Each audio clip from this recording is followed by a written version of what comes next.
Hi, everybody, and welcome to Putting on the Ritz! Oh, I'm sorry, the movie house. Yes, and we're going to talk to you about a little movie from 1974 called Young Frankenstein. It's starring Gene Wilder. I threw him off. Yeah, you did. Gene Wilder, Marty Feldman, Terry Garr, Cloris Leachman, and a cast of dozens. Dozens. And it's directed by Mel Brooks. Yes. Not related to Albert Brooks? Not related. Not related. But extremely funny. Yes, very funny. Excuse me. It's a retelling of the Frankenstein story, but with a comic twist.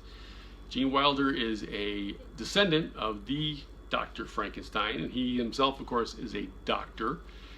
And he gets sort of drawn into the family business, so to speak, indirectly. And almost unwillingly, because he even goes by Frankenstein to separate himself from the notorious Frankenstein. So, but as you could guess, he does sort of get pulled in that direction and walks in his grandfather's. I think it's his great-grandfather's footsteps, isn't it? No, grandfather. Yeah, but it's hysterically funny. It was written by Gene Wilder, directed by Mel Brooks, and it's really, really well done. It's got the gothic feel of the 30s movies. Well, and now this actual story, Frankenstein is a gothic novel. Right. So the time period. Right. And which, interesting tidbit, trivia here is, as the authoress of Frankenstein won a bet. It was a contest who could come up with an original story. I think it was like at a weekend party, and she won. She created the story Frankenstein. Yeah, in fact, I think she might have been the only one who actually completed the story. Yeah, and I think everybody else were men. Yeah. And I think she was the only woman. Yeah, and it's a timeless story. But again, with the comedic twist, in the very capable hands of Gene Wilder as writer and star, and Mel Brooks as the director. In fact, it's even got the original set pieces from the Frankenstein movie with Boris Karloff, right? With Boris Karloff, the laboratory elements and everything. That's all stuff that was in the original movies. So it really gives it a very authentic sort of feel. And so does the black and white film. Yeah. Which they almost didn't do, correct? Right. Yeah, the studio didn't want it in black and white. They fought for it, and they got it, and it really does. It just adds it, yeah. It wouldn't be the same movie if it was in color.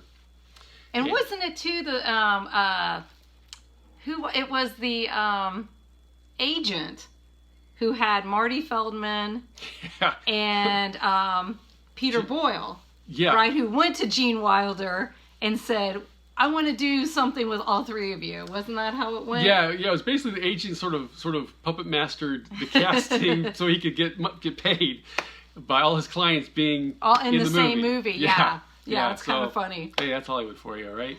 And another story I read about is there's a cameo by Gene Hackman, who was a frequent tennis partner of Gene Wilder's, and he went to him one day and said he wanted to be in a comedy, and so he agreed to do this movie. So he could have a comedy on his resume, and he is fantastic. Yeah, he's great. He's great in it. Very good. Everybody's great in it. You may not recognize him when you see him, but it's him. Yeah, and there's a lot of people you will recognize who are like townspeople. Right. And you're like, hey, I know that guy. So that's a lot of fun too. And again, there's great play on words and physical comedy, which it's just a lot of fun. It's just really silliness, but it is so much fun. That is the great descriptive word for this. It's very, very silly. And so if you're in a silly mood, this will really suit you to a T. And what's funny too is I think they were doing Blazing Saddles at the same time. Weren't they doing it? And that's how this was done right after Blazing Saddles. Right after. Blazing Saddles came out, I think, in May of 74. This came out in November or December of 74. And so old Gene Wilder and Mel Brooks were on a roll. Oh, yeah. That 74 was their year. And if you haven't seen either one of those, check them out. Blazing Saddles is a great movie. And this Young Frankenstein is unique. It's an homage that's to the old monster movies. Yeah, you could feel the respect that they have for the monster movies of the 30s, while also having fun with it, and it's just a treat. Yeah, I like it. Okay, well there you go from us here at the Movie House. We recommend Young Frankenstein. We'll see you next time. Thanks. Bye.